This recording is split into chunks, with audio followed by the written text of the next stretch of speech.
Welkom by ons video oor die beheer van projekrisiko's.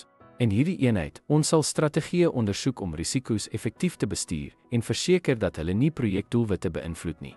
Kom ons delf in die noodsaaklike stappe vir suksesvolle risikobestuur. Om projekrisiko's te beheer, begin deur implementering van risikoreaksieplanne. Hierdie strategieë, wat tydens beplanning ontwikkel is, moet uitgevoer word soos bedoel om potensiële probleme te verminder en die projek op koers te hou. Dit is noodsaaklik om risiko's te monitor. Hou voortdurend geïdentifiseerde risiko's en hul snellers dop om veranderinge in waarskynlikheid of impak op te spoor. Dateer risikobepalings op soos nodig om voor te bly op potensiële uitdagings.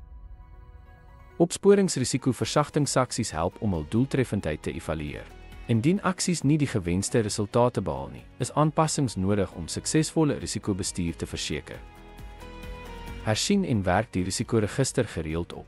Dit verseker dat weerspieël nuwe risiko's, veranderinge in bestaande risiko's en die status van reaksieaksies met inagneming van die projek in lyn met sy doelwitte. Kommunikasie met belanghebbendes is noodsaaklik. Hou hulle ingelig oor risikobestuursaktiwiteite, insluitend versagtingspogings en enige veranderinge aan die risikoprofiel om deursigtigheid en vertroue te handhaaf.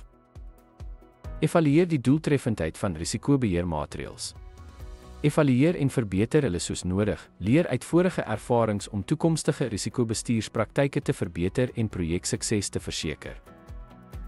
Ten slotte, die beheer van die projekrisiko's behels die implementering en monitering van reaksieplanne, die dophou van aksies en die handhawing van duidelike kommunikasie.